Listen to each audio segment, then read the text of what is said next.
උතුම් වූ ධර්මදේශනය ප්‍රඥා නාලිකාව තුළින් විකාශය කිරීමට ප්‍රචාරය කිරීමට ධර්මදානය සිදු කිරීම සඳහා දැනට ඇමරිකාවේ පදිංචි ගොඩේවත්ත පුෂ්ප කුමාර මහතා සහ රමණි පුංචි හේවා මහත්මියගේ යන අයගේ පවුලේ සැම විසින් මෙම උතුම් වූ ධර්මදේශනය සඳහා දායකත්වය දරා තිබෙනවා. උතුම් වූ ධර්මදානයන්ගෙන් ජනිත වන්නා වූ මහා පුණ්‍ය ශක්තියෙන් වැඩිමහල් සොහොයුරු වන ආනන්ද වර්ධන සොහොයුරාගේ 81 වන ජන්මදිනය වෙනුවෙන් නිදුක් නිරෝගී සුවපත් භාවය සහ දීර්ඝායුෂ සම්පන්නිය ලැබේවා. පරලෝ සැපත් සරත් සෝම කුමාර සොහොයුරාට, විජිත සුනිල් කුමාර සොහොයුරාට, නිමල් කුමාර එනම් රාජා සොහොයුරාට ඇතුළු දායකත්වයේ දරූ අය නමින් මියගිය සියලුම ඥාතිවරුන්ට මේ උතුම් ධර්මදානයෙන් ජනිත වන්නා වූ පුණ්‍ය කුසල් අනුමෝදන් වී උතුම් නිර්වාණය සාක්ෂාත් වේවා කියා බලාපොරොත්තු වෙනවා. එසේම වේවා කියා ආශිර්වාද කරනවා. නමෝ තස්සේ භගවතෝ අරහතෝ සම්මා සම්බුද්දස්සේ නමෝ තස්සේ භගවතෝ අරහතෝ සම්මා සම්බුද්දස්සේ නමෝ තස්සේ භගවතෝ අරහතෝ සම්මා සම්බුද්දස්සේ ඉද බික්ඛවේ බික්ඛු ධම්මේසු ධම්මානුපස්සී විහෙරති පංචසු නීවරණේසු ධර්මානුශාසනාවෙහි සදහැබර අනුග්‍රහක දායකත්වයේ දරන්නා වූ බෞතුන් ප්‍රමුඛ මේ මොහොතේ අපට සවන් දීම සඳහා අවධානය යොමු කර සිටින්නා වූ සදහැබර පින්වතුනි, අනුග්‍රහක බෞතුන් අපට ආරාධනයක් කරමින් මාතෘකා ගණනාවක් දීලා තිබෙනවා. ඒ ගැනත් වචනයක් කියලා මේ තෝරා ගැනීම ගැන කතා කරන්න. ධම්සක් පැවතුම් සූත්‍රය. මේකෙත් චතුස්සත්‍ය සාරය අෂ්ටාංගික මාර්ගයේ තියෙනවා. මේක ගන්නවා නම් අත්හල අන්ත දෙක විතරයි කතා කරන්න වෙන්නේ. එහාට ගන්න පැයක කාලය මදි වෙනවා. පංච නීවරණ. පංච නීවරණ කියන්නේ වෙනම එකක් නෙමෙයි. මේ සතර සතිපට්ඨානේ ධම්මානුපස්සනාවේ එක කොටසක්. ඉතින් මේ සමාජයේ සමහර විට සතර සතිපට්ඨානේ වට ඉතින් ඕක මොනවද කියලා දන්නේ නැතුව ඇති. ධම්මානුපස්සනාව විතරක් කොටස් පහක් තියෙනවා. පහේ ඒකකත් චතුස්සත්‍යය තියෙනවා. නීවරණ අනුව වඩන්න තියෙනවා, බොජ්ජංග වඩන්න තියෙනවා, පස්කන්ධ පංචකය අනුව වඩන්න තියෙනවා, සලායතන අනුව ඒ කෝකෙන් හරි වෙන්න ඕන කාරණාව ක්ලේශයන් ප්‍රහීන වීමනේ. එතකොට ගිරිමානන්ද සූත්‍රයේ තියෙන දස සංඥා කියන්නේ පැය 10ක් ඕන වෙනවා එක එක විස්තර කරමින්. එතකොට සතිපට්ඨාන සූත්‍රයේ මම මේ ළඟදී දවසක පැහැදිලි කළා විස්තර වශයෙන් කොටස් 15ක් විතර තියෙන එකක්. එහෙම ගත්තාම ඒකෙන් එකක් තමයි මම මේ අද තෝරන්න තියෙන්නේ. ඒක සතිපට්ඨාන සූත්‍රයේම කොටසක් කියන එක නීවරණය කියන එකවත් සමහර විට සමාජය දැනගන්න අවශ්‍යයි නිසා මම ඒක විස්තර කරන්නම්. ආනාපාන සතිය විදර්ශනාවට කියන වචනෙට පැහැදිලි අරුතක් නැහැ. මොකද ආනාපාන සතිය විතරක් දැනගෙන විදර්ශනාවට යන්න බෑ. ආනාපාන සතිය කියන එක කායानुපස්සනාවේ එක කොටසක් විතරයි. කායानुපස්සනාවෙන් පුරුදු කරන්නේ සතිය. ඊට පස්සේ ඒක වේදනානුපස්සනාවට හෝ චිත්තානුපස්සනාවට හෝ ධම්මානුපස්සනාවට ගෙනිච්චාම ඒකේ තමයි විදර්ශනාව තියෙන්නේ. ඒ ක්‍රමයේ තේරුම් ගත්තේ නැතුව නිකම්ම ආනාපාන සති කියලා හිතන්නේ සමහරට උස්ම ඉහළ පහළ ගැනීම නම් නෑ, ඊට වඩා ගැඹුරු කාරණයක් ඒක. ඒ තුලින් අනාගත යහපත පිණිස වැඩෙනා වූ සතියක් ඇති වෙනවා. ඒක තුලින් අර ධම්මානුපස්සනාවේ කොටස් පහෙන් එකකින් හෝ චිත්තානුපස්සනාවේ හෝ වේදනානුපස්සනාවේ ඒ එකකින් විදර්ශනාවට යන්න පුළුවන් තේරුම් ගත්තා. විදර්ශනාවට නිකන් යන්න බෑ. ඒක තේරුම් අරගෙන කරන්න ඕන කාරණාවක්. අනිත් එක සබ්බාසු සූත්‍රය කියලා කියන්නේ තවත් පැය ගණනාවක් කතා කරන්න ඕන කෙලස් ප්‍රහාණය කරන්න පාවිච්චි කරන්න පුළුවන් ක්‍රම 7ක් සඳහන් සූත්‍රය යම් මොහොතක අපි ටිකක් පැහැදිලි කරලා තිබෙනවා මෑතදී. ඒ වගේම මේ ඊළඟ වචනේ ගන්න ඕන කර්ණීයමෙත් සූත්‍රය ඇසුරින් ගිහි ජීවිතයට උපදෙස්. මේ වචනෙත් තේරුම් ගන්න ඕන කර්ණීයමෙත් සූත්‍රයේ තියෙන ගිහි ජීවිතයට උපදෙස් නෙමෙයි. කර්ණීයමෙත් සූත්‍රයේ පෙන්නන්නේ යන්තං සන්තං පදං අபிසමෙච්ච සාන්ත වූ නිර්වාණය නැමැති පදයට කැමති වාසය කරන්න කැමති කෙනා ගාව තියෙන ඕන ගුණ ටිකක්. ඒක ගිහි හරි පැවිදි හරි ඕන කෙනෙකුට. ඉතින් මෙහෙම මේ මාතෘකා ඉදිරිපත් කරලා තිබීම තුළ මට පැහැදිලි කරන්න ලැබීමත් හොඳයි සමාජයට. සාමාන්‍ය සමාජයේ දැනුවත්කම මේවෙන් තේරෙනවානේ. ගිහි ජීවිතයට ඕනනම් සිංහලවාද සූත්‍රයේ ව්‍යාග්ගපජ්ජ සූත්‍රයේ මංගල සූත්‍රය වගේ කාරණයක් කරන හොයාගන්න. කරණීයමෙත සූත්‍රයේ තියෙන්නේ නිවන් මඟ යන පුද්ගලයාට අවශ්‍ය චරිත ලක්ෂණ ටිකක්. හරි. ඒ නිසා මම ඔන්න තෝරාගත්තේ මේ දෙපොලක සඳහන් වෙලා තියෙන බැවින්. සතිපට්ඨාන සූත්‍රයේ පංච නීවරණ ආනාපානසති විදර්ශනාවට මේ ඔක්කොමත් සතිපට්ඨානයි. නිසා පැයට කතා කරන්න පුළුවන් එක දෙයක් මම ගන්නවා.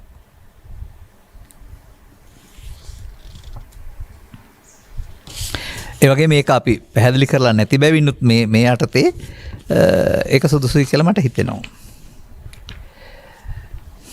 කොහොමද මේක පටන් ගන්නෙ? මේක පටන් ගන්නෙ සතිපට්ඨාන සූත්‍රයේ ධම්මානුපස්සනාව කියන මාතෘකාව යටතේ. මහණෙනි කෙසේනම් කෙනෙක් නීවරණාදී ධර්මයන් අනුව බලමින් වාසය කරද්ද. ඒක ධම්මේසු ධම්මානුපස්සේ විහෙරති කියන්නේ ඒකයි.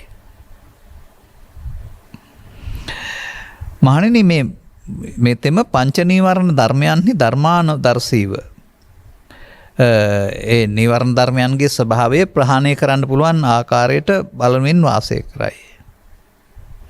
කොහොමද වාසය කරන්න කියන එක තියෙනවා. දැන් මෙතෙන්ට යන්න පෙර නීවරණ ධර්ම මොනවද කියලා ඉගෙන ගත්තේ නැත්නම් මේක වැඩක් වෙන්නේ නැහැ. නීවරණ කියන පදයට දෙනවා ආවරණා නීවරණෝ කියලා. නිවීම නම් වූ සුන්දර සාන්ත සැනසීම මිනිසුගේ සිතේ ආවරණය කරන්න සිත් උපදින්නා වූ ධර්ම පහකට කියනවා නීවරණ කියලා. පහම එකවර උපදින්නේ නැහැ. එතකොට පෘථග්ජන පුද්ගලයා නිවනට එරෙහිව නීවරණ වඩන්නෙක්. ඒ නිසා ඔහු නිවනින් ඈතට යනවා. නිවන් ප්‍රාර්ථනා කර හිටියට වඩන්නේ නීවරණ නම් ඒවයින් ආවරණය වී යන්නේ යසී යන්නේ නීවරණේ. එහෙනම් ආයෙත් නිවීම මත කර ගැනීම සඳහා නීවරණ ප්‍රහාණය වෙන්න ඕනේ. ඈත් කරලා හොය යටපත් කරලා බෑ. එතකොට නීවරණයන්ගේ අසාර්ථකත්වය නීවරණයන්ගේ දුක්ඛ සහගත ස්වභාවය තේරුම් ගත්තාම ඔහුට නිවීමක් ඕන නම් ඔහුගේ නීවරණ ටික ඔහු ප්‍රහාණය කරන්න වෙනවා. ඔහුට මේ නිවීම නැත්තේ නීවරණ නිසා කියලා තේරෙනවා නම් එහෙනම් ඔහුට නීවරණ ප්‍රහාණය කරන්න වෙනවා. මොනවද නීවරණ? පංච නීවරණ. එතකොට එහෙනම් පස් ආකාරයක බලන්න වෙනවා. එකක් විතරක් නෙමෙයි. ඒක කාමච්ඡන්දය. අපි ගැන විතරක් කතා කරමු. දිව්‍යෝ බ්‍රහ්මයෝ ගැන කතා කරන්නේ නැතුව. මේ ලෝකේ මිනිස්සුන්ට තියෙන කාමයක්. ඒකට පංචකාමය කියලා කියනවා. පංචකාමය රූප, ශබ්ද, ගන්ධ, රස, පොට්ටබ්බ ධම්ම කාම. එතකොට මෙන්න මේ අරමුණ කෙරෙහි ඇලීම තුළ හටගන්නා වූ මුලාවක් තියෙනවා කාම තණ්හා.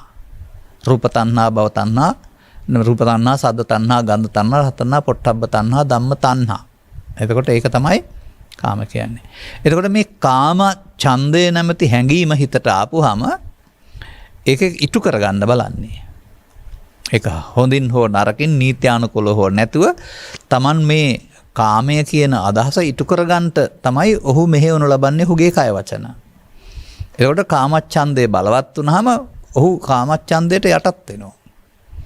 එතකොට ඒ ඉටු කරගන්න යාම තුළ ඉටු කර ගැනීම තුළ ඇති වෙන දවසක් ඇතිවන්නේත් නැහැ. නමුත් ඒක විකෘති පැත්තට ගියොත් එහෙම ඊට අදාළව භව ගමන පහළ පැත්තට යන්න සිද්ධ වෙනවා. නැත්නම් ඉහළ පැත්තට යන්න සිද්ධ වෙනවා. වරුණාම ඒ කාමච්ඡන්දේ ඉටු කර ගැනීම තුළ අනාගත සතරක් හැදෙනවා. මන්දයත් ඒක අනුසයට ඉතුරු වෙන සතර බැඳෙන කාරණයක් නිසා. ඒ නිසා ඒ තුලින් විකෘති කාමයේ පහත් කාමයේ තුළ පහත් පැත්තටත් දිව්‍ය කාමයේ තුළ දිව්‍ය කාමයේ පැත්තටත් මේ කාම ලෝකේ ගමන තමයි ඉටු කරගන්න යාම තුළ සිදු වෙන්නේ. නිසා ඒක ලෞකික ස්වභාවයක් නිවීමට එරෙහිව වැඩි දියුණු කරගන්නා වූ චෛතසික වර්ගයක්. එතකොට මේක ළමා කාලේ ඉපදී අනතුරුව මහලු වයසත් වැඩිහිටි වයසත් සමග ක්‍රමයෙන් වැඩෙනවා. නූපන් කාමච්ඡන්දේ උපදිනවා, උපන් කාමච්ඡන්දේ වැඩි දියුණු වෙනවා. එතකොට ඒක මට උපදිනවා කියලා ගන්න එපා. ඒ මොහොතේ ඇසෙන් කනෙන් නාසෙන් දිවෙන් කයෙන් මේක ඉපදුනහම කාම තණ්හා යටතේ රූප, ශබ්ද, ගන්ධ, රස, පොට්ටබ්බ ධම්ම තණ්හා. එතකොට ඒක හිතේ උපන් ධර්මයක්. කාමච්ඡන්දේ. ඕන එක නීවරණයක්. මේකට එරෙහි වෙනකොට නැත්තම් මේකට ඉඩ නැති වෙනකොටත් එහෙම නැත්නම් Tamanට රුචි පරිදි යමක් සිදු වෙනකොටත් ඊළඟට වැඩෙන තවත් නීවරණ ධර්මයක් තියෙනවා ව්‍යාපාදෝ නැත්තම් ව්‍යාපාදය තරහව. සාමාන්‍යයෙන් ඔබට ඒක හොඳටම තේරෙනවා. මේ වගේ තරහ ආපුවම කියන්නේ මට ඉන්නව මැරෙනවා පෙවුන්නේ නැහැ කියන එක. අන්න ඒක තමයි අන්ධ භාවය කියලා කියන්නේ. නීවරණ කියලා කියන්නේ ඒකයි. ඊට පස්සේ ඒ ව්‍යාපාද නීවරණේ ක්‍රියාත්මක කරන්න ගියාපුවම ගහගෙන බැනගෙන මරාගෙන කපාගෙන කොටාගෙන අවසන් වෙන්නේ එක පැත්තක් නිෂ්ක්‍රිය වීමෙන්. එහෙ නැත්නම් නිෂ්ක්‍රිය කරන්න බෑ ඒක. එක පැත්තක් අඩපණ වෙලා ඉවර වුණාම තමයි නතර වෙන්නේ. හොඳා ව්‍යාපාද නීවරණේ මායාවේ බලවත් ආයුධයක්.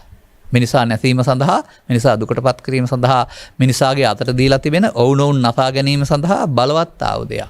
නමුත් මේක එන්නේ කාමච්ඡන්දයට එරෙහිව. කාමච්ඡන්දයට බාධා පැමිණෙනකොට මට තරහ එනවා කියලා කියන්නේ. ඇස නිසා හෝ කන නිසා හෝ නාසය නිසා හෝ දිව නිසා හෝ ඒ මොහොතේ උපන් ව්‍යාපාදයේ පිළිබඳව ව්‍යාපාදයේ එන්නේ කොහොමද කියලා තේරුම් ගන්න වෙනවා. මම සාමාන්‍යයෙන් උදාහරණකින් කියන්නම්. මේ ව්‍යාපාදයේ උපදින්න හේතුව ව්‍යාපාද මූලය නැත්නම් පටිඝ මූලය සිතේ හදලා තියෙන්නේ හැම කෙනෙක්ම. නිකන් හරියට ඒක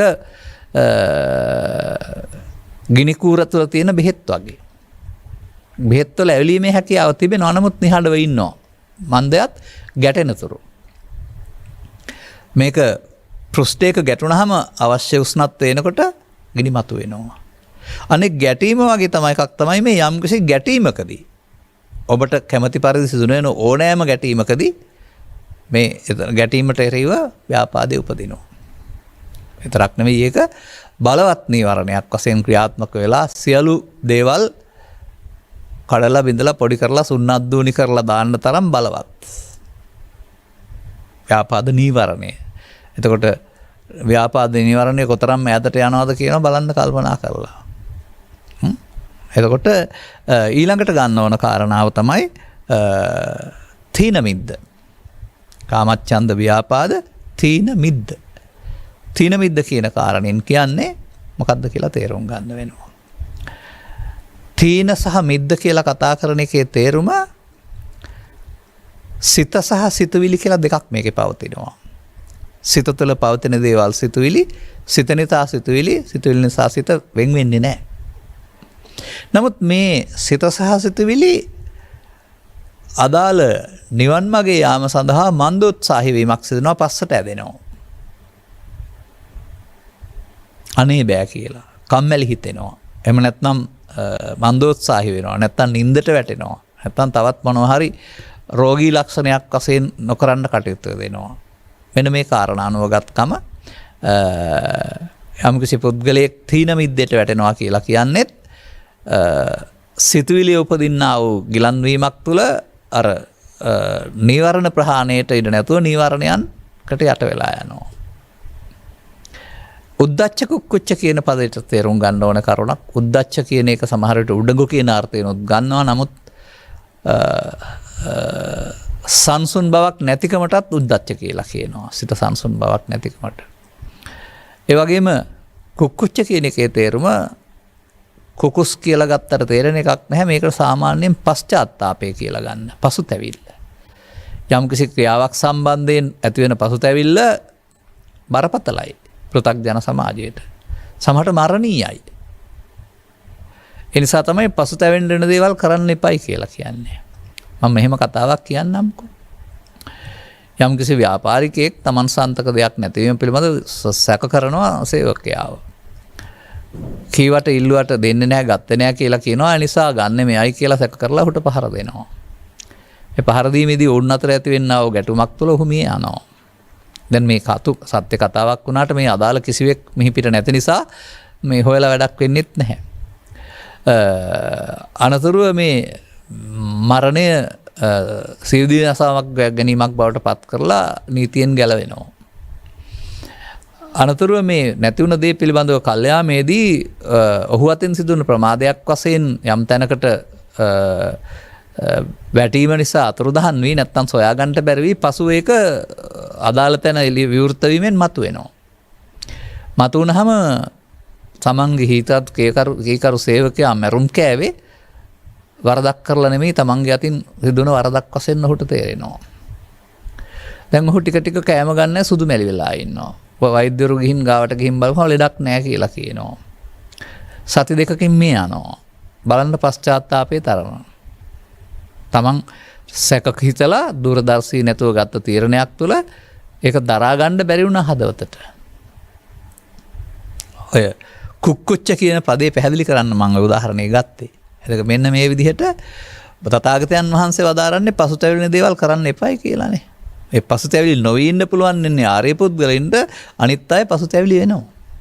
මේ පසුතැවිල්ල වළක්වා ගන්න මත්පැන් පානය හෝ තව මොනවා හරි කරන්න පුළුවන්. නමුත් හැමදාම බෑ මේක. වෙරි නැති වෙලාවකුත් වෙනවා නැත්නම් එහෙම කරන්න බැරි අඩපණ වෙලාවකුත් වෙනවා. එතකොට මේ දේවල් සිතට ආපුවාම දිවා රාත්‍රී දෙකේ මරණතුරු පසුතැවිලි වෙනවා. පසුතැවිලි මරණයටපත් වෙන තරම් පසුතැවිලි බලවත්. එතකොට ඒක පු탁ඥාන පුද්ගලයෙකුට ඒක ඉස් දෙයක් වශයෙන් දැකලා දුරු කරගන්න බෑ. උද්දච්ච කුච්ච. අනිත් කාරණාව තමයි විචිකිච්ඡාව. විචිකිච්ඡාව කියන එක පිළිබඳව අපි පැහැදිලි කරන සැකේ කියන වචනයක්. නමුත් ඒක මම පැහැදිලි කරන්නේ අතීරණය කියලා. ඒ කියන්නේ තීරණයක් ගන්න බැරිකම. අපි කියමුකෝ මෙහෙම ගෞතම සසන තුළ නිවන් තියෙනවා. එහෙම තීරණයක් කෙනෙකුට අනාගත බුදුරෙක් වෙනකන් ඉන්න ඕන. මේක තියනවද නැද්ද දන්නේ නැහැ. බුදු සාසනේ තියනවා කියවට මාර්ගඵල පිළිබඳ විශ්වාසයක් නැහැ. එතකොට ඒකත් විචිකිච්ඡාවක්. ඒකෙත් විවිධ පැති අතු තියෙනවා. මේක ගිහිව ඉඳන් කරන්න බෑ, පැවිදිෙන්න ඕන, පැවිදිලා බෑ කැලේට යන්න ඕන. මේකට පාරමිතා සම්පූර්ණ කරලා තිබෙන්න ඕන. ඒක කියලා නොයෙක් තව කාරණා වැට උඩ තීරණයක් නැහැ. නමුත් සද්ධර්මයේ වටහා ගත්තාම බුදුවරු දේශනා කරන්න එක දහමක් කාටත් අනාගත බුදුවරයාත් අපේ බුදුවරයාත් හිටපු බුදුවරුත් දේශනා කරන්නේ මේ අපි කතා කරන මේ කර්මක්ෂය කිරීමේ කර්මය තුළින් දුකින් මිදෙන්න නැත්නම් සතිපට්ඨානය තුළ මේවා ප්‍රහාණය කරන්න. ඉතින් ඒක තේරුම් ගත්ත පුද්ගලයාට ආයි වැට උඩ ඉන්න ඕන නැහැ. අනුගමනීය ප්‍රතිපදාවක් වලින් මේකට යන්න ඕන.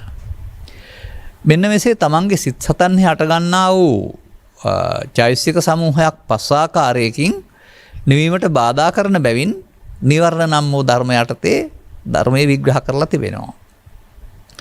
සතර සතිපට්ඨානයේ ධම්මානුපස්සනාවේ පළවෙනි ප්‍රතිපදාව යටතේ නිවර්ණ ප්‍රහාණය නිවර්ණ පබ්බයයි.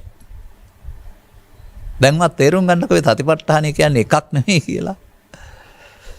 ඔය ඔක්කොම කරන්න ඕන නෑ. එකක් කරපුවම හරියනවා එකකින්. මේ සතිපට්ඨානය ගැන කතා කරන අය මේ සමාජයේ මොනවද දැනගෙනද කතා කරන්න කියලා මට හිතෙනවා වෙලාවකට. සාමාන්‍ය සමාජයේ අය. අපි බලමු එහෙනම් මොකද කරලා තියෙන්නේ. ඉදබික්කේ බික්කු සන්තං වා අජ්ජන්තං කාමචන්දං අත්තිමේ අජ්ජන්තං කාමච්ඡන්දෝති පජානාති. තමන්ගේ සිතෙහි කාමච්ඡන්දය ඇතයි. දැන් මේ පජානාති කියන්නේ ධනි කියලා ලියලා හරියන්නේ නැහැ. ඔතන තමයි මේ ප්‍රශ්නේ තියෙන්නේ. ජානාති කියන්නේ ධනි, පජානාති කියන්නේ මොකද්ද? ප්‍රඥාවෙන් ධනි, විශේෂයෙන් ධනි. මොකද්ද දැනගන්න ඕන? අන්න දැන් යන්න වෙනවා කායනුපස්සනාවට, ආනාපාන සතියට. දිගං වා අසසන්තෝ දිගං අසසාමීති පජානාති. මෙතනින් හරියට මේක තේරුම් ගන්න. දන්නේ කියලා ලියා ගන්න නැතුව මොකද්ද දන්නේ? මම මෑතදි සූත්‍ර දේශනා ගණනාවකදී මතක් කළා. අපි මේ හුස්ම ගන්න එක කවදාවත් අවධානය යොමු කරපු එකක් නෙමෙයි. උපන් දවසේ ඉඳලා මැරෙනකම්ම වෙන දෙයක්. නමුත් අපි ඒකට අවධානය යොමු කළොත් ඇතුළු වෙන තුරුම දැනෙනවා. පිට වෙන තුරුම දැනෙනවා. එතකොට දැනෙනවා කියන එකටයි සිහිය කියන්නේ. මතක තියාගන්න. ඒ සිද්ධිය දැනීම සිහියයි. මතක තියාගන්න. ඒක උස්ම ඉහළ පහළ ගැනීම සිහියයි නෙමෙයි, සතිපට්ඨානෙ නෙමෙයි, දැනීම. මෙන්න මේ දැනීම නම් වූ එක වර්තමාන මොහොතට ගේන්න තමයි මේ හුස්ම ඉහළ පහළ කරන දක්වා ඔබ ආරම්භක මේ ප්‍රතිපදාවකට ගන්නෙ. අනතුරු ඉරියව්පතනේ ඔස්සේ, අනතුරු නවසීවතිකේ ඔස්සේ මේ ඒ මොහොතට එකඟ කරගන්න පුළුවන්, මතු කරගන්න පුළුවන් සති නම් වූ චෛතසිකයක් දියුණු කර ගැනීම මේවෙන් සිදු වෙන්නේ. සති කියන්නේ කුමක්ද? සති කියන්නේ අකුසලයෙන් වෙන්වීමට සමත් කුසල චෛතසික 25න් එකක්. සද්දා, සති හිරියොත් තප්ප අලෝභ අදෝත තස්ස මධ්‍යත්තතා කියලා පෙන්වනවා 25ක්ම. අර සද්ධාවට එහා පැත්තේ තියෙන ආව සති. ඒ චෛතසිකය දියුණු කිරීම තමයි මේ සතිපට්ඨානෙ වඩනවා කියලා කියන්නේ. අන්න මේක යම් කලක් තිස්සේ දියුණු කරගත්තන් පස්සේ නීවරණ උපදින වෙලාවට එතෙන්ට මේ පජානාති නැත්තම් දැනීම ගේන්න පුළුවන්. සතියෙන් දන්නවා Tamanට පරණ හදාගත්ත නීවරණයක් නැත්තම් කාමච්ඡන්දයක් මේකේ පළවෙනි එක පෙන්වන්නේ කාමච්ඡන්දනේ ඉපදිලා තියෙනවායි කියලා. දැන් පෘථග්ජන පුද්ගලයා කාමච්ඡන්දේ ඊට කරගන්න රහසින් සැලසුම් ගහනවා. ආර්ය පුද්ගලයා මේක ආර්ය මාර්ගයක් නේ. එයාට ඕනකම තියෙන්නේ කාමච්ඡන්දෙන් මිදෙන්න. එහෙනම් දැන් අතීතයේ චිත්තාභ්‍යන්තරයේ තිබිලා ඒ පැරණි නටමුන් ටිකකින් ඇවිදින් හොල්මන් කරලා තවත් ඉල්ලනවා. අන්න මේකෙන් පෙන්වනවා එතකොට තමන්ගේ චිත්තාභ්‍යන්තරයේ තිබී උපදුනහම තමන්ට තවදුරටත් කාමච්ඡන්දය තිබෙන බව දන්නේ සිහියෙන්. සිහියෙන් දන්නවා නම් ඊට කර කණ්ඩ ඊට නොදෙන එක තමයි අතරමැදියා බවට පත් වෙන්නේ. ඔය පෙන්වන්නේ මේ අර ස්විතක්කර් සන්තාන වැනි සූත්‍රවල පෙන්වන්නේ කුසල චෛසිකයකින් මර්ධනය කරන්න කියලා. ඒ කුසල චෛසිකය තමයි මේ සති කියන්නේ ඊට පස්සේ. කුසල චෛසික 25 එකක්නේ සති. එයා එතෙන්ට ගෙනත් අරයාගේ මග හරස් කරන එක. එතකොට තමන් ළඟ උපදිනකොට දැනගන්න ඕනේ චිත්තාභ්‍යන්තරයේ හේතු වශයෙන් තියෙන නිසායි උපදින්නේ කියන එක.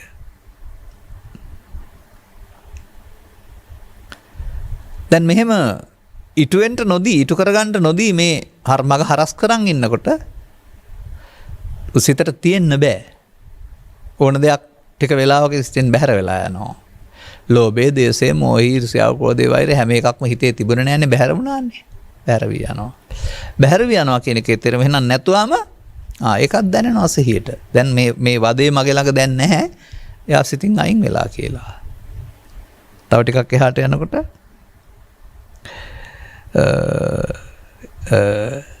නැති බවත් තමන්ගේ සිහියට දැනෙනවා.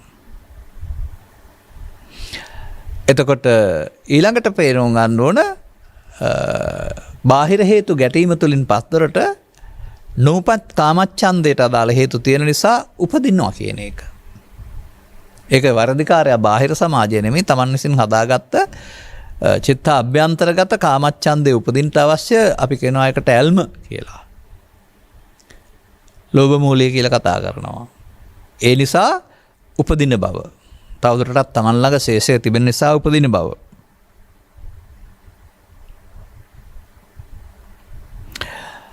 මෙසේ මේ එක මොහොතක් නෙමෙයි කාමච්ඡන්දේ උපදින මොහොත පාසා ඒ ඉටු කරගන්නට නොයාමෙන් ඒට ඉඩ නොදීමෙන් ඒ බාර නොගැනීමෙන් මෙය පහානේ පැත්තට යනවා.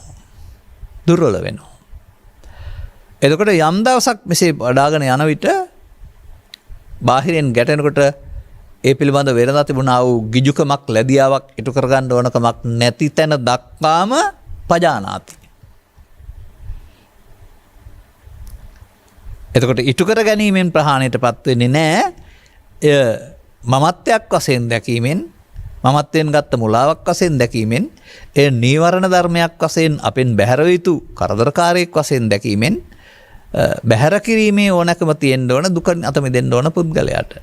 එහෙනම් ඔහු බැහැර කරන්න කැමති නම් මේ පිටපස ලුහු බඳින්නේ නැහැ. ඔහු ඊට පස්සේ ක්‍රමයෙන් මේ සූත්‍රයේ සඳහන් පරිණාම එක දවසක සිට අවුරුදු 7ක් ඇතුළත නැත්නම් Tamanගේ ජීවිත කාලය තුළ මේක උපදින මොහොතකදී නිින්ද හැරුණ විට පස්දරෙන් හෝ මනෝද්වාරයෙන් මේ කාමච්ඡන්ද නීවරණයේ උපදිනකොට දැනෙනවනේ මේ ඇල්ම ලෝභ එක දැනෙනවා. අන්න ඒක උපන් බව දැනගත්තාම ඉටු කරගන්න ඉඩ නොදෙන්න මේ සතිචාතිය ඕන වෙන්නේ. තේරුම් ගන්න ඕන කාරණාව එහෙමයි පැහැදිලි කරන්න තියෙන්නේ. එතකොට අගට යනකොට බාහිර ලෝකේ කාමවස්තු තිබුණාට නේතේ කාමායානි චිත්‍රානි ලෝකේ තමන්ගේ උපදින්න එකක් නැත්නම් ඒක සිතින් බැහැර වෙලා ගිහින් කියන එක තමන්ට දැනෙනවා. එතකල්ම කාමච්ඡන්දයට ඉඩ නොදෙන්න සතිය නැමැති මේ මුරකරුවා ඒ උපදින වෙලාවට හරස් කපන්න ඉන්න ඕන.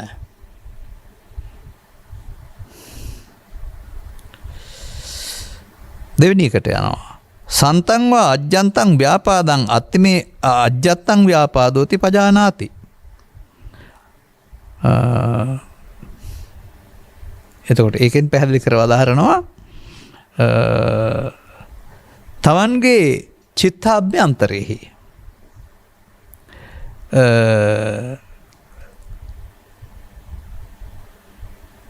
ව්‍යාපාද හේතුව තිබෙන බව ව්‍යාපාදයක් උපදිනකොට ගැටීම නැත්තම් අර ඇඟරත් වීම කියන කාරණාවේදී ඒ නීවරණ ධර්මය සිතට ඉක්මනින් එනවා. එතකොට පෘථග්ජන පුද්ගලයාට නීවරණ ධර්මය ආපුවම සතිය නෑ, නීවරණ ධර්මය ක්‍රියාත්මක වෙනවා. ආර්ය පුද්ගලයාට නීවරණ ධර්මයේ කඩා බිඳගෙන එන්න හදනකොට අන්න පජානාති දැන් මේ හොඳ පාරේ යන්න නෙවෙයි එන්නේ කියලා යාට දැනෙනවා. මේ ඉදිරිය යුතු ගමන් මගක් නෙවෙයි කියන එක. එතකොට මේ විදිහට ව්‍යාපාදයට හරස් කපනකොට ව්‍යාපාදේ ඊට කරගන්න ඉඩ නැති වෙනකොට එහෙනම් නැවතත් ව්‍යාපාද නිවරණ අවස්ථාවේදී ඒට එරෙහිව මේ සතිය භාවිතා කිරීමෙන් ව්‍යාපාදේ ප්‍රහීන වෙන පැත්තට මොකද මේක ඉටු කරගන්න ගියොත් තමයි ඇතුළත බලවත් වෙන්නේ. ඉටු නොකර ගැනීමෙන් එයාට ආහාර හම්බ වෙන්නේ නැතුවම සාමාන්‍ය සතෙකුට ආහාර හම්බ වෙන්නේ නැතුව කෙට්ටු වෙලා මේ යනවා වගේ මේ මූලයේ කෙට්ටු වෙන්න ගන්නවා. ප්‍රහාණය කියන කාරණාව. එතකොට ව්‍යාපාදයක් ඉපදුනහම උපන් ව්‍යාපාදයක් යම් මොහොතක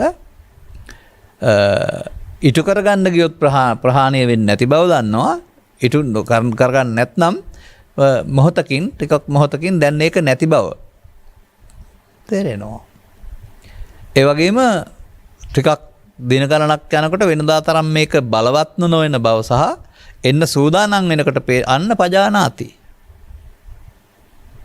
නිකම්ම දනී කියලා යනතර ප්‍රඥාවෙන් දකිනවා මේ නීවරණ ධර්මයේ ඇවිදින් මාව මාරෙක් කරන්න මට නිවන් මඟ නැති කරන්න හදන්නේ කියලා. එතකොට වෙන මොකක්වත් ඕන නැහැ මෙතෙන්දී. මේ නීවරණ පබ්බේදී සතිය තියෙන්න ඕන නීවරණ පහෙන් එකක් එන වෙලාවට ඒකට එකතු නොවෙන්න. කාමච්ඡන්දේ නොවේ නම් ව්‍යාපාදේ නොවේ නම් සාමාන්‍යයෙන් අපි කතා කරනවා මේ අයට ඒ අදාළ කටයුත්තේ නියැලී ඉන්න පුද්ගලයයි කියලා. ගිහියෝ පැවිදි පුද්ගලයා මේ ආධ්‍යාත්මික ගවේෂණයේදී සිටමින් ඉන්නවා. එතකොට නින්ද හැරෙන හිට සිව් ඉරියව්වේදීම යමින් එමින් හිඳමින් සිටමින් සතිමත් වෙලා ඉන්නවා. මේ Taman පැවිදි වෙන්න පෙර ධර්මයේ තේරුම් ගන්නට පෙර හදාගත්තා වූ මේ නීවරණ නැමැති සතර සංඛ්‍යාව චිත්තාභ්‍යන්තරයේ පවතිනවා. කොයි මොහතක හෝ බාහිර කාරණා නිසා එළියට පනිනවා. අන්න ඒ වගේ මේ කටයුත්තට යන්න ගියාපම යෝගාචර ජීවිතයේදී යෝගාචර ජීවිතය අඩපණ කරන්නට තීනේ සහ මිද්දය බඩගිනි කියලා නිදිමතයි කියලා කම්මැලි කියලා එක ඉරියව් මගින් වැඩේට බාධා පමුණනවා. එතකොට ඒකට වෙනම පැති තියෙනවා ඉරියව් මාරු කරන්න ඕන ආකාරය කීපයක් පැහැදිලි කරලා. එතකොට ඒ වගේ Tamanට දැන් ඉතින් භාවනා කළා ඇති නිදා ගන්න ඕන කියලා හිතන්නේ නැති වෙන්න තීන මිද්දේ ඉපදී ඇතයි දැනගන්න ඕන. අර පජානාති අර සිහියට තමයි දැනෙන්නේ. දැන් මම ඉන්නේ මේ වෙලාවේ සංසොන් සිතකින් උද්‍යෝගිමත් සිතකින් නෙමෙයි නිකන් කම්මැලි හිතකින් කියලා. මන්දෝත්සාහිතකින් කියන එක. එතකොට ඒ මොහොතට ඇතයි දන්නවා නම් එහෙනම් නිදා ගන්න හිතෙන්නේ නැහැ. නැගිටලා ඒක මිදෙන්න කල්පනා වෙනවානේ. ඒකට අවශ්‍ය ඉරියව් කීපයක් පාවිච්චි කරන්න කියලා ඊට පස්සේ වෙනස් සූත්‍රයක සඳහන් වෙලා තිබෙනවා. එතකොට ඒ ඉරියව් මාරු කරගෙන ඉරියව් පතනයක් තුළ යම් ඉරියව් ගමන් කිරීමේදී ආපහු Taman උද්‍යෝගිමත් බවට පත් වෙනවා නම් දැන් සිතින් තීන මිද්දය පහව ගින් කියන එක තේරෙනවා. එහෙනම් ආපහු ආයෙත් සිතට අරමුණු කෙරෙහි යොදන්න පුළුවන්කමක් තිබෙනවා. නමුත් තීන මිද්දේ ඇවිදින්න නම් යදන්න හම්බ වෙන්නේ නැහැ. හිටගෙන හරි ඉඳගෙන හරි හොඳට නිදා ගන්න පුළුවෙනි. තියෙන මිද්දට අහු වෙනවා කියන එකේ තේරුම වැඩේ එතනින් නතර වෙනවායි කියන එක. එතකොට තවත් ඉදිරියට යනකොට බාහිර කාරණා හේතු කොටගෙන ආහාරයේ අඩුවීම හෝ වැඩිවීම, පිපාසයේ අඩුවීම වැඩිවීම හෝ සීතල හෝ ආගේ බාහිර කරුණු තියෙනවානේ. මෙතන අරමුණු නෙමෙයි මේකට බලපාන්නේ. ඒ නිසා මේ ආහාර නොදිරීම වෙන්න පුළුවන්. යම් ආකාරයක මන්දෝත්සාහි බවක් ඇති වෙනකොට නූපන් කාමච්චීම තියෙන මිද්‍යක් ඉපදුනායි කියන එක තේරෙනවා. එහෙනම් ඒ පාරේ යන්න එපා කියන එකයි තේරෙන්නේ. මෙසේ මේවා ප්‍රහීන වෙනකොට ලැබෙනා වූ සමාධිගත සංසුන් ස්වභාවයක් තිබෙනවා. එහි යම් උද්‍යෝගයක් පවතිනවා.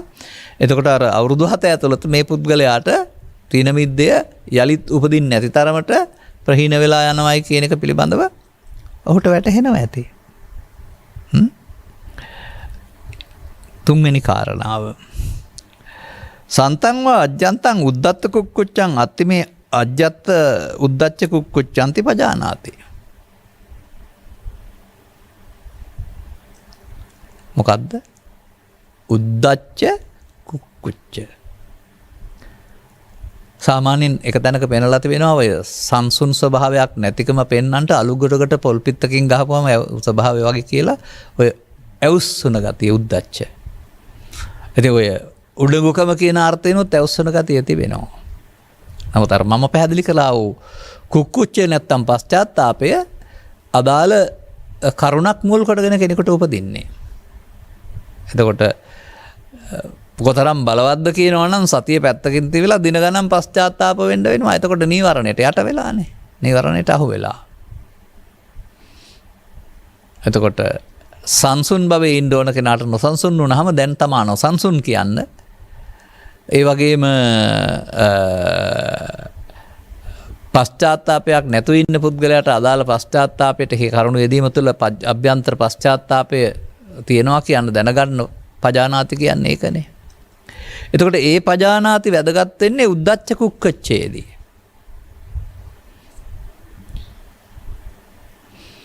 දැන් එතකොට මේ ගැන කල්පනා කරලා බැලුවොත් එහෙම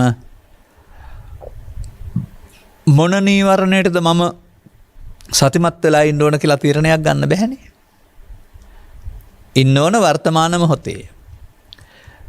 මොන හේතු නිසා මොන නීවරණයද උපදින්නේ? කාමච්ඡන්දය උපදින්න පුළුවන්, නැත්නම් ව්‍යාපාදය උපදින්න පුළුවන්, නැත්නම් තීන මිද්දය උපදින්න පුළුවන්, නැතිනම් උද්දච්ච කුක්කුච්චය උපදින්න පුළුවන්. උද්දච්චෝ කුක්කුච්චය. ඒ මොහොතට නේද මේ ඒ සිද්ධිය තමන් ළඟට ආවහම දැන් තමන්ගේ සතිය නෙමෙයි, තමන්ගේ සංසුන් බව නෙමෙයි තිබෙන්නේ, දැන් මේ නීවරණ ධර්මයක් උඩ මං ජීවත් වෙන්නේ කියලා. ඒ වඩ වැඩි දියුණු කරගන්න ඒ පවත්වන්න ගියොත් ඒක සතිපට්ඨානය වෙන්නේ නැහැ. එනිසා ඒක එයින් මිදීමට, එය යලි හට ගන්න නැති ආකාරයේ ප්‍රහාණය කිරීමට මේ ප්‍රහාණය වෙන්නේ කොහොමද? පවත්වන්න ගියොත් නෙමෙයි, ඉඩ දුන්නේ නැත්නම්, අල්ලගන්නේ නැත්නම්, අල්ලගත්තේ නැත්නම්, මමත්වෙන් ගත්තේ නැත්නම් ඔබට මේ නීවරණයෙන් ඉටු කරගන්නා වූ ලෞකික ඕනෑකමට වඩා නීවරණ ප්‍රහාණයෙන් ලැබෙනා වූ ධර්මයට පැමිණීම සංසුන් බව උතුම් වෙලා එහි ඉන්නට නීවරණ බාධාවක් වශයෙන් තේරිලා තියෙන්න ඕන. සංසුන් සුවේ ඉන්නට නීවරණ තමයි බාධා කරන්නේ. නීවරණ මොකද කරන්නේ? සංසුන් සුවේ වසා දමනවා. ඒ නිසා සංසුන් සුවේට ඇලුම් කරන පුද්ගලයා නීවරණ ඉවර කරගත්තාම සංසුන් සුවේ වහන්න බෑ.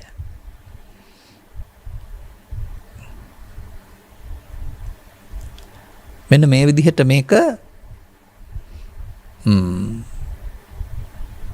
තම තමන් ගත කරන ජීවිතය තුළ වඩාත් යෝගාවචර ජීවිතයකට ගියොත් එහෙම භික්ෂුව උපාසිකා වශයෙන් ඒ වෙනුවෙන් යොමු කරන්න පුළුවන්.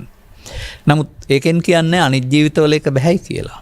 ඔවුන්ට අවබෝධයක් තියෙන්න ඕන. ඔවුන් කටයුතු කරන පරිසරයේදී බිරිඳ සමග, දරුවන් සමග, රැකියාව සමග, කොන්දොස්තරවරයෙක් නම් ජනතාව සමග, රියදුරෙක් නම් රියදුරන් සමග, ආයතනයක නම් ප්‍රධානියෙක් වශයෙන් ওই විදිහට තම තමන් කරන කටයුත්තේදී ප්‍රධාන වශයෙන්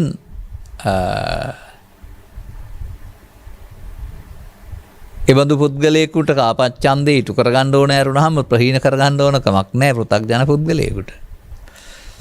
නමුත් ඒ මාර්ගය යන පුද්ගලයාට නම් ඒ කරන කටයුත්තේදීත් මේ කාමච්ඡන්දේ උපදිනවා කියන එක දැක ගන්නට පුළුවන්කම තියෙනවා.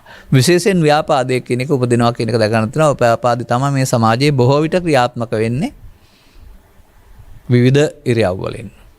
එතකොට මං හිතන්නේ වැඩ කරනකොට නම් තීන මිද්දේ මතුවෙනවා කියලා කියන්න බෑ. තීන මිද්දේ වාඩි වෙලා ඉන්නකොට සිතුවිලි වල ප්‍රිය බවක් නැතුවම තවත් ওই රෝගී තත්ත්වයන් නිසා තමයි මන්දෝත්සාහී බව ඇති වෙන්නේ.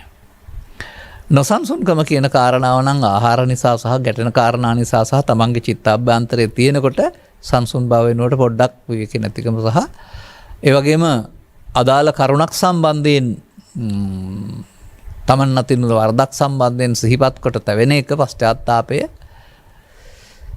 ඒ අයට අදාළව තියෙන්න පුළුවන් ලොකු කුඩා මට්ටමේදී. නමුත් මේ හැම එකක්ම මොකද්ද? සිතුවිල්ල. මේ හැම එකක්ම මේකේ තිබෙනා වූ මේ දැවිල්ල තැවිල්ල මොකක්ද? මමත්වෙන් ගැනීම. එහෙම නැත්නම් මේවා දැන් මේ දැවිල්ල තැවිල්ල නිකන් හුලම් පුරවපු බැලුණයක් වගේ. නමුත් බැලුනේ හුලම් බැස්සහම ඒත් බැලුනේ තියෙනවා හුලම් වල බලපෑම නැහැනේ. අන්න ඒ වගේ මේවත් ත්‍යිසික වශයෙන් අගේ කිරීම තුළ ඇති වෙන්නා වූ බර නීවරණ වෙන විට මේවා අගේ නැති වුනහම ඒවයි බලපෑමක් නැහැ. ඉතින් විචිකිච්ඡා කියන එක ඊට පස්සේ බුද්ධ ආදී අටතන සැක කියලා පිළිවිසස් වශයෙන් පෙන්නනවා. නමුත් මෙතන පැහැදිලි කරනු ලබන්නේ තීරණයක් ගත්තේ නැතිකම. පැහැදිලි තීරණයකට නැතිකම සැක කරනවා. වෙන්න පුළුවන්ද නොවෙන්න පුළුවන්ද? අන්න ඒ විදිහට යම් කාරණයක් සම්බන්ධයෙන් සැකේ හිතට ආපුවමත් සැකේ විසිනුත්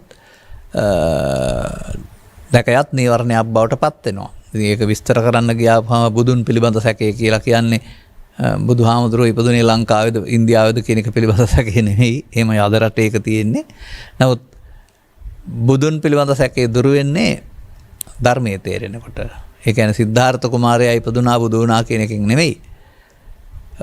වෙසක් පුන පොහොදා උදෑසන උන්වහන්සේ අවබෝධයටපත් වීම කියලා මොකද්ද කරගත්තේ?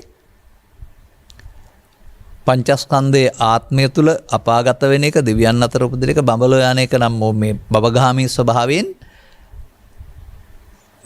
ස්වභාවයෙන් මිදුණා. ඒකට අවබෝධයටපත් වූ තැනැත්තා. පංචස්කන්ධයේ අනාත්මය තුලින් ධර්මයට පැමිණුණා. ආත්ම. ඒ බුදුන්. ඒ සිදුහත් තාපසතුමාට හමු වූ බුදුන් කියලා ගන්න. ඒකනේ අපටත් බුදුන් දකින්න පුළුවන් කමක් තිබෙන්නේ. එතකොට ඒ සදහම් වැටහෙනකොට මේ බුදුන් පිළිබඳව සංකල්පයේ පිළිමයක් නෙමෙයි පුද්ගලයක් නෙමෙයි තව එහාට කියන එක පිළිබඳ සැකේ දුරු වෙයි. ධර්මය. ඔය මම අහලා තියෙනවා අහිංසක අම්මලා අපිට බුදුහාමුදුරන්ගේ ධර්මය ගැන සැකයක් නැහැ පොත්වල ඕන තරම් තියෙන්නේ කියලා. නැහැ. එහෙම නෙවෙයි ඔය විචිකිච්ඡාව දුරු වෙන්නේ. ඉම ආගතං ඉමං සද්ධම්මන්ති කියලා කියනවානේ. සද්ධර්මයට පැමිණීම කියලා එකක් තියෙනවානේ. මේ නීවරණ ධර්මයන් වෙනුවට නීවරණ නැත්තේත් නැති ආනන්තරික සමාධිය නම් වූ සංසුන් ස්වභාවයක් මේ ආර්ය මාර්ගයේ අනායට හමු වෙනවා. ඒක උපසම සුඛය කියලා කියනවා. එයයි ධර්මය. ඒ ධර්මයේ රත්න භාවයක් තියෙනවා. ඉදම්පි ධම්මේ රතනං පනීතං. එතකොට ඒ ධර්මය හමුුණ පුද්ගලයාට සැකද එහෙම එකක් තියෙන බව. අන්න එහෙමයි ධර්මයේ පිළිබඳ සැක දුරු වෙන්නේ. බුදුහාමුදුරුවෝ දේශනා කර බණ ගැන සැක නැහැ කියන එක නෙමෙයි ඔය පෙන්වන්නේ. ප්‍රායෝගික වීම තුළ ඒ බඳු ස්වභාවයක් අපට හිමි නීවරණයන්ගෙන් වැහිලා තියෙනවා. නීවරණ ප්‍රහාණය වෙනකොට මේක හමු වෙනවා. එතකොට ඊට පස්සේ තථාගතවරු හෙළි කළා වූ මේ ධර්මයේ සරණ කියන එක මිනිසාට ජීවිතය තුළම තියෙන දෙයක්. ධර්මයේ සරණින් ලෝකයේ ස්වභාවයට ඇලෙන්නේ ගැටෙන්නේ නැතු වෙන්න පුළුවන් විශේෂ තත්ත්වයක් තිබෙනවා. ඒක සැක නැති වෙනවා. සංඝයා පිළිබඳවත් එහෙමයි. සංඝයා පිළිබඳ සැක නැහැ. අපේ හාමුදුරුවෝ පන්සලේ ඉන්නවා අපිට උන්වහන්සේලා ගැන සැක නැහැ කියන්න එපා. මේ අනුන්ගේ සංඝ ගැන නෙමෙයි කතා කරන්නේ. තමන්ට මේ මාර්ගයේ යන්න පුළුවන් නම් අර බික්කු බික්කුවේ උපාසක උපාසිකා බික්කවේ සංගම්සෝබෙන්ති කියන්නා වූ තමන් මේ සතිපට්ඨානයේ හෝ ත්‍රිලක්ෂණයේ හෝ තවත් මොන හෝ මාර්ගයකින් තමන් මේ ක්ලේශයන් ප්‍රහීන කරන පටිසෝතගාමී ප්‍රතිපදාවක යනවා නම් ඔහුට දුකට හේතු ප්‍රහීන වෙමින් ඔවුන් නිවීමට සමීප වෙනවා. තමන් එතකොට මේ ආර්ය සංඝ ස්වභාවයේ පටිසෝතගාමිත්වයේ ඉන්නවයි කියන එක පිළිබඳව තමන්ට සැක කර කර ඉන්න දෙයක් නැහැ. තමන් දන්නවනේ තමන් විසින් ලබන අධිගමය තමන්ට වැටහි යන බැවින්. සංඝයා කෙරෙහි සැකේ කියලා ඉන්නේ නැතුව තමන්ගේ සංඝ භාවය සැක දුරු වෙනවා මේක ලැබෙනකොට. සික්ඛා කියලා තව එකක් තියෙනවා. සික්ඛා කියන එක ඉතින් ශික්ෂාපද කියලා ලියාගනක් තියෙනවා සමහර පොත්වල. නමුත් තථාගතයන් වහන්සේ ලෝට පහළ වෙලා මේ ශික්ෂණ මාර්ගය ත්‍රිශික්ෂා වශයෙන් දේශනා කළා. ත්‍රිශික්ෂා උඩ යට කරුවලා තියෙනවා. ඉතින් එතකොට ඒ උඩ යට කරන ශික්ෂාවල කියන්න ලියන්න පාඩම් කරන්න ලැබුණා අනුගමනය කරන්න බෑ. ඉතින් ඒ නිසා මේ ගෞතම සාසනය තුළ මේ ශික්ෂා කෙරෙහි සැක කරන්න වෙනවා. කොතරම් ඉහළ මට්ටමින් සීල සමාධි ප්‍රඥා වැඩුවත් වැඩේ නම් වෙන්නේ නැහැ. ඒයි කවුරුද දන්නේ මේක උඩු යට කරපු නිසා. උඩු යට කරලා ලියපු නිසා. ඉතින් ආපහු මම ඔබට කියනවා මේක ලියලා බලන්න තියෙන විදිහට. ශික්ෂා කියන්නේ ත්‍රිශික්ෂා කියලා කියන්නේ ආර්ය මාර්ගයේ 3 ආකාරයට බෙදෙන එක. එහෙනම් අනාර්ය මාර්ගයේ සීල සමාධි ප්‍රඥාවට ආර්ය මාර්ගයේ සම්මාදිට්ඨි ප්‍රඥාවෙන් පසු අරියකාන්ත සීලය අරියකාන්ත සීලෙන් පසුව අනන්තරික සමාධිය. සම්මාදිට්ඨි සම්මා සංකප්ප ප්‍රඥා වාචා කම්මන්තා ජීව සීල වායාම සති සමාධි. දැන් සම්මාදිට්ඨි ප්‍රඥාවෙන් පස්සේ ගිහින් බලන්න සික්ඛා සැකද කියලා. එස ආර්ය මාර්ගයේ සීල සමාධි ප්‍රඥා කියලා ලෝකෙම කතා කළත් ආර්ය අෂ්ටාංගික මාර්ගයේ ලියපුවම තියෙන ප්‍රඥා සීල සමාධි. ඉතින් එතකොට සීල සමාධි ප්‍රඥා නම් සැකයි තමයි. ඒක වෙන්නේ නැහැ. මොකද ඒක සීලය මේ ජීවිතයේ සමාධිය ලෞකික සමාධිය අනාගතයේ බුදුහාමුදුරන්ගේ ශාසනයේ ප්‍රඥා. මෙහෙ නෙමෙයි. නමුත් සම්මාදිට්ඨි ප්‍රඥාව ඇති කරගත්ත ස්කන්ධ පංචකය තුළ අනතුරු ක්ලේශයන් ප්‍රහීන කිරීම සඳහා පාවිච්චි කරන එක ආර්යකාන්ත සීලය ක්ලේශයන් ප්‍රහීනකට ලැබෙනා වූ සංසුන් බව ආනන්තරික සමාධිය. ගිහින් බලන්න හම්බ වෙනවාද කියලා. එතකොට සික්ඛා පිළිබඳ සැක නැතුව යනවා. පුබ්බන්ත කියලා පෙර ජීවිතේ අපරන්ත කියලා මතු ජීවිතේ අරගෙන හරියන්නේ නැහැ. එහෙමනේ අපි කතා කරන්නේ. පුබ්බන්ත. පෙර ජීවිතේ අක්තිබුණමට සැක නැහැ කියන එක නෙමෙයි. වර්තමානට එන්නට පෙර ඔබ එක්ස්ප්‍රෙස් කරගත්තා වූ පැත්තක් තිබෙනවා ක්ලේශ ධර්මයන් වශයෙන්. පුබ්බන්ත. මේ පූර්ව ස්කන්ධ නැත්නම් පුබ්බන්තේ මෙතෙන්ට එනකොට දැන් එන්න නැත්නම් තියනවා නම් එනවනේ. දැන් එන්න නැති විට එහෙනම් ඒ වදයක් නැතුවම පුබ්බන්තේ කෙරෙහි සැක දුර වෙනවා. ඔබට මේ සංසුන් සමාධිය හම්බ වෙනකොට ඊට වඩා ලබන්න දෙයක් බැවින අනාගත ප්‍රජප්පණයකුත් ඇත්තේ නැහැ. අපරන්තය. ඒ පැත්ත ගැන සැකයක් ඇති වෙන්නේ නැහැ. මේ මොහොත හටගෙන නැසෙන දෙයක් බවට පත් වෙනකොට ඒක ස්කන්ධ මට්ටමක් කරනවා උපාදාන මට්ටමක් නෙමෙයි. ඒක හේතුඵල න්‍යායක් වශයෙන් තේරෙනවා. එතකොට ඒක පුද්ගලයෙක් කරනවා නෙවෙයි. ඇහැට කනට නාසය දිවට කයට අදාළ කරඩ ගැටීමේදී ඒ හේතුඵල වශයෙන් පටිච්ච වෙලා හටගෙන එක්වර හටගෙන අල්ලාගත්තොත් සසර හැදෙන කාරණාව අඥානං දැන් අල්ලාගත්තේ නැත්නම් මෙතන මේක නැසෙන බව පටිච්චසමුප්පාදේ නිරෝධය සිදු වෙන බව සැක නැතුව යනවා. බලන්න. ඔය විදිහටයි විචිකිච්ඡාව කියන කාරණාව. දැන් එතකොට යම් විචිකිච්ඡාවකදී ඒ විචිකිච්ඡාවට තියෙන කාරණා විචිකිච්ඡාව අයින් කර ගන්නට අවශ්‍ය අවබෝධය ලැබෙන්න වෙනවා. සන්තං වා අජ්ජත්තං විචිකිච්ඡා අත්තිමේ අජ්ජන්තං විචිකිච්ඡාති පජානාති.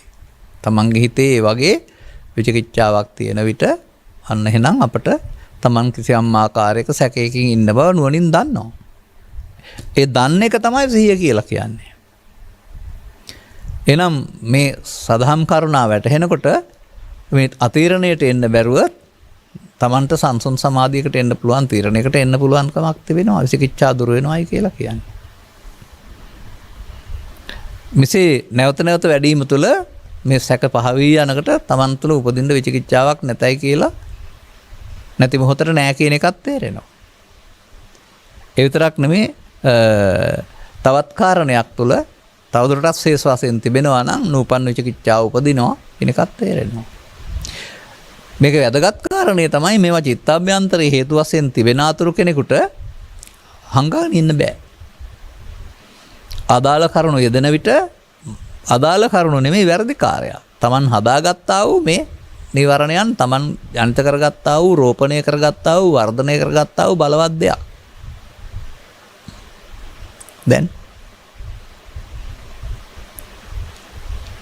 දැන් මේ නීවරණ ප්‍රහාණය පබ්බයක් වශයෙන් ගත්ත පුද්ගලයාට වෙන මොකුත් දැනගන්න ඕන නැහැ. ඔහු නීවරණයන් කෙරෙහි අවධානයෙන් නීවරණයන් උපදින අවස්ථාව කෙරෙහි අවධානයෙන්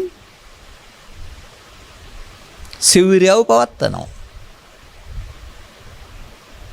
ඒ සිවිරියව වෙදීම Tamanට ගැටෙන කාරණා මූලික කොටගෙන Taman හදාගත්ත මේ අතීතයේ ඇවිදින් සංසුන් සමාධියේ වාසය කිරීම වෙනුවට නීවරණ පදනම් කොටගෙන තීරණය ගන්න කියලා බලපෑම් කරනවා.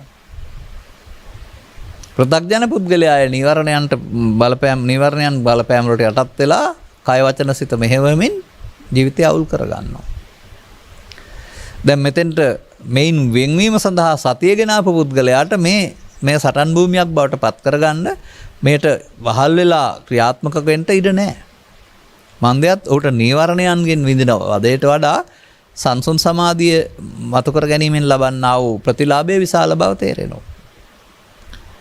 ඒ සංසුන් සමාධිය ඔබෙන් උදුරා ගැනීමට වැඩෙන්නා වූ ක්ලේශ ධර්මයන් ටිකක් නීවරණ කියලා කියන්නේ.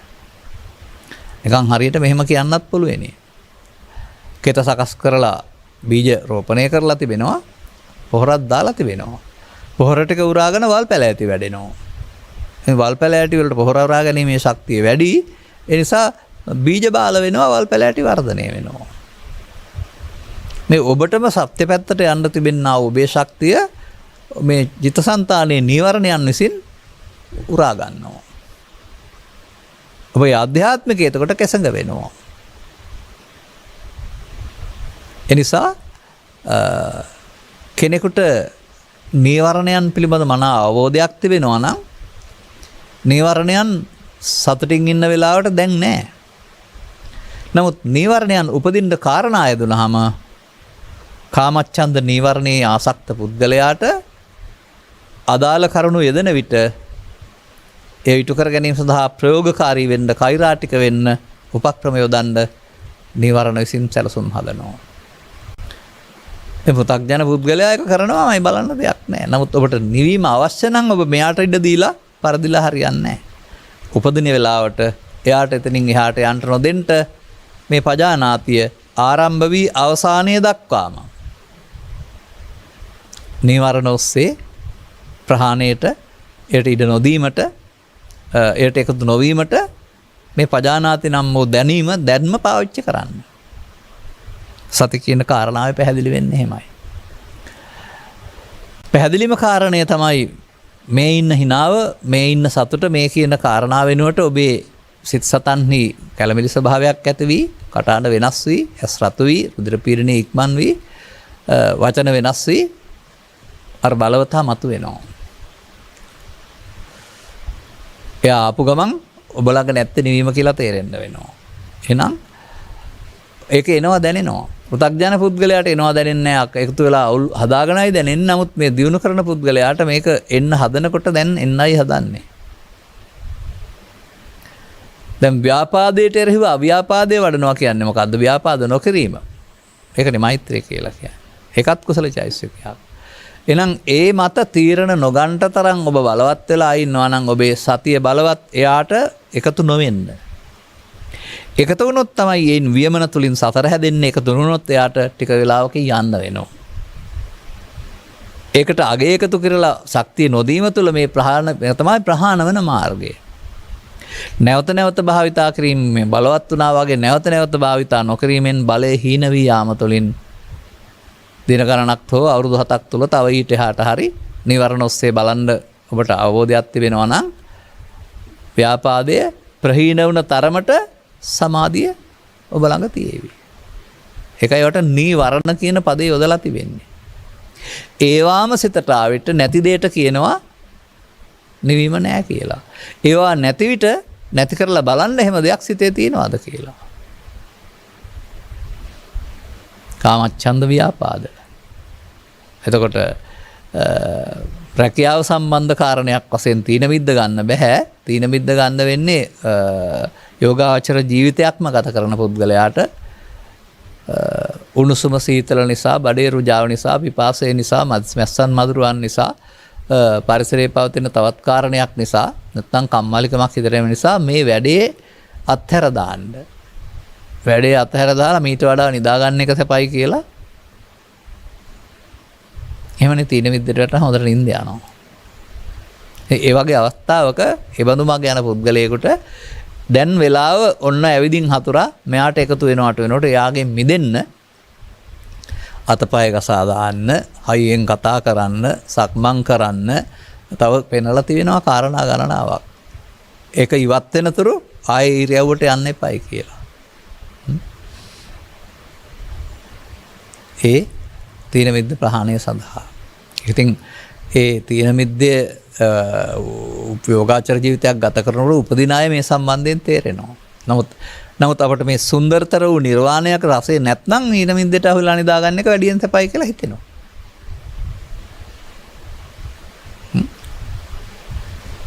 මෙන්න මේ ආකාරයට Taman වැඩි දියුණු කරගත්තා වූ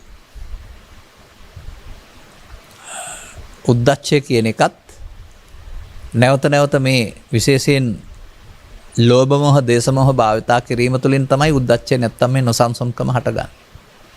සාමාන්‍යයෙන් ඔබට ඕක මට කියන්න පුළුවන් විදිහක් තිබෙනවා. කෙනෙකුට වාඩි වෙලා ඉන්න පුළුවන්. කතා නොකර ඉන්නත් පුළුවන්, කිසි කම්මැලිකමකුත් නැහැ. තවත් කෙනෙකුට එකතැන ඉන්න බෑ. වාඩි වෙලා ඉන්න බෑ. නැගිටින්න ඇවිදින්න හිතනවා. නිකන් හරියට අර වානරයෙකුට මේ පැත්ත බලන්නේ නැතුව, අත්ෙන් අත්තට පනින්න නැතුව, කහන්න නැතුව ඉන්න බෑ වගේ මේ ස්වභාවය එහෙමයි. නොසන්සුන් ස්වභාවය ඔහුට එක හැටියකට ඉන්න බැරිකමක් තේරෙනවා. එතකොට ඒක අවුල. සාමාන්‍යයෙන් මට නම් යම් අය සමග කතා කරනකොටමත් ඔවුන් ඉන්නේ අවුලක කියලා තේරෙනවා. ඉතින් අවුල ඔහු නෙමෙයි, ඔහුගේ ජීවිතේ නෙමෙයි, මේ සිතේ පවතිනා වූ කෘතිම දෙයක්. උද්දච්ච කුච්ච. ඉතින් එහෙම තමන් හදාගත්ත වැරදි කාරණා ටිකක් මේ. නමුත් මේක පජානාතිවත් සතිය භාවිතා කිරීමෙන් බලවත් වෙන්න නොදී චිතින් බැහැර කර ගැනීම සඳහා කරන පබ්බේ නීවරණ පහන පබ්බය. නීවරණ පහන පබ්බේ වල ආයේ බොජ්ජංග පබ්බයයි, එතොත් සත්‍ය පබ්බයයි, සලායතන පබ්බයයි ඔක්කොම වඩන්න ඕන නැහැ. මතක තියාගන්න.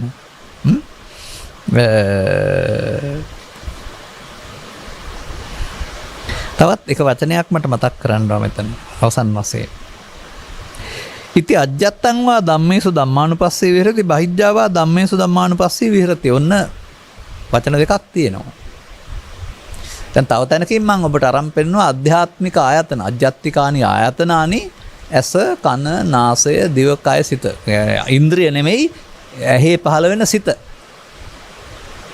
ඒ තමයි ආධ්‍යාත්මික ආයතන 6.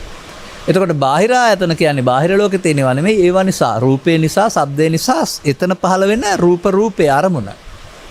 ඒ අජ්ජත්තික ආයතන 6යි බාහිරිත ආයතනයි එක තැන එකතු වෙන්නේ සිතේ.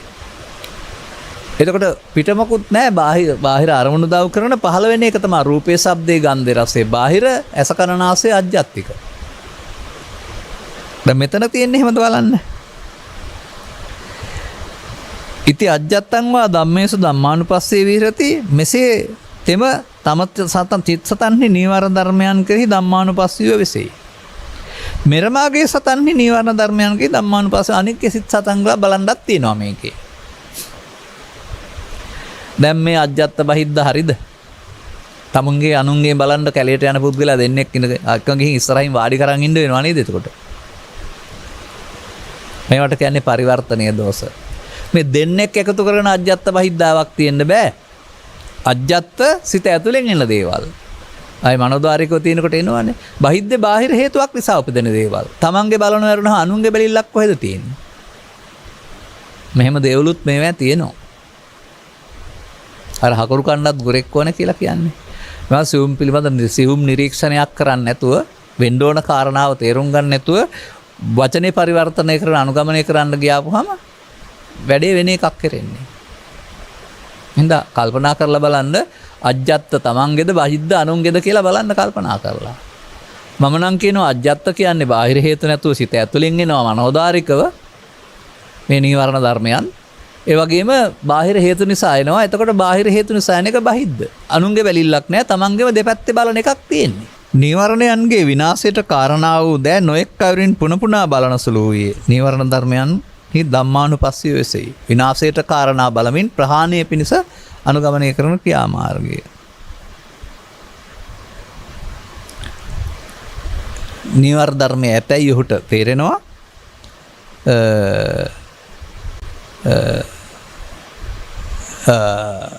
මත්තෙහි සිහිය වැඩිම අවශ්‍යයි කියලා තේරෙනවා.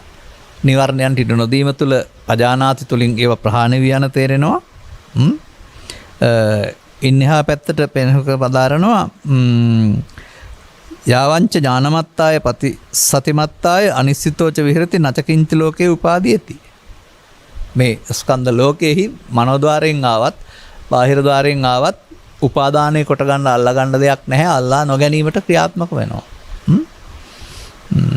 එතකොට මෙන්න මේ විදිහට නීවරණ නම් වූ පබ්බේ නැත්නම් කොටස ඔබ තේරුම් ගන්නවා නම් ඔබට ඒක පහසු නම් ඔබ නීවරණ ස්වභාවයන් කෙරෙහි සතිමත් වෙමින් ඒවට ඉඩ නොදෙන්න කටයුතු කරනවා නම් ඔබ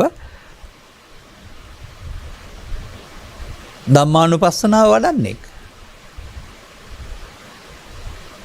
මේ කරුණු තේරුම් ගන්න පුළුවන් නම් අවශ්‍ය කෙනෙකුට Tamanට දැනෙනවා මේ ස්වභාවයේ විකෘති වෙන විට නැත්නම් මේ හැඟීම් එන විට. එතකොට ඔබ වෙනුවට නීවරණේ ඔබ වෙන බවට පත් වෙන්න නොදී නීවරණේ ඔබ කරගන්න නැතුව පජානාති කියන සිහිය විසින් ඒවා සිතින් බැහැර කරගන්නට යාම තුළ ඒ වගේ බලයේ හීන වී යනකොට ඔබට ඊට එහා නීවරණ තුනී වෙනකොට නිවීම හමු වේවි. එහෙමයි වෙන්නේ. විනාශ වී යනකොට. අදාළ කරුණු තේරුම් ගනිමින් ප්‍රතිපත්ති මාර්ගයකට එමින් අදාළ ප්‍රතිඵලය සාක්ෂාත් කරගන්න කෙනෙක් බවට පත්වීමට මෙම කරුණු පැහැදිලි කිරීම උපනිශ්‍රේවා හේතු ආසනාව වේවා කියන සුභාශිංසනය කරමින් මම අනුශාසනාව මෙසේ අවසන් කරනු ලබනවා. මෙම ධර්මානුශාසනාව සඳහා මෙම උතුම් ධර්මදේශනය ධර්මදානීය ප්‍රඥානාලක තුළින් විකාශනය කිරීම සඳහා උදෙසා දායකත්වය දරනු ලබන්නේ දැනට ඇමරිකාවේ පදිංචි ගොඩේවත්ත පුෂ්පකුමාර මහතා සහ රමණී පුංචිහෙවා මහත්මියගේ යන අයගේ පවුල්වල සැම විසිනි. අරමුණු අතර වැඩිමහල් සොහොයුරුවන ආනන්ද වර්ධන සොහොයුරාගේ 81 වෙනි ජන්මදිනය වෙනුවෙන් නිදුක් නිරෝගී සුවපත්භාවය සමග දීර්ඝායු සම්පන්නිය සමග සුපවපන්දිනයක් වේවායි ප්‍රාර්ථනා කරනු ලබනවා. පරලෝසෙපත් සරත් සෝම කුමාර සොහොයුරාට, විජිත සුනිල් කුමාර සොහොයුරාට, නිමල් කුමාර වරහන් ඇතුළේ රාජා සොහොයුරා ඇතුළු දායකත්වයේ දරූ අයගේ නමින් මියගිය සිරුර ඥාතිවරු මෙම උතුම් ධර්ම දාණයෙන් ජනිත වන්නා වූ පුණ්‍ය කුසල් අනුමෝදන් වී ජීවිතය සුවපත් කරගනිත්වා. ඉක්මන් භවයකදී නිවන් මඟ හෙළි කර ගන්නට ලැබේවා. අනුග්‍රහ වවසුන් වශයෙන් කටයුතු ඔබ හැම දිනාටත් අනුග්‍රහකත්වයට සීමා නොවි Taman ගත කරන ජීවිතය තුළ නීවරණ පබ්බේ හෝ එබඳු පබ්බයක් තේරුම් අරගන්නට ලැබීම තුළින් නීවරණ විසින් ඔබ නිවන වසාගෙන ඉන්න බව තේරුම් ගනිමින් නීවරණ ටික ඉවත් කරගන්න පුළුවන් නම් ඔබ හෝ නිවීම ඔබ ළඟ තිබෙන බව තේරුම් ගන්නට මේ ධර්ම කරුණම හේතු වාසනාව වේවායි ප්‍රාර්ථනා කරගන්න. සබ්බීතෝ වජ්ජන්තු සබ්බ රෝගෝ විනස්සතු මාතේ බවත් අන්තරායෝ සුඛී දීඝායුකෝ බව හැම දිනාටම තෙරුවන් සරණයි. මෝහක්ඛයෝ නිබ්බානං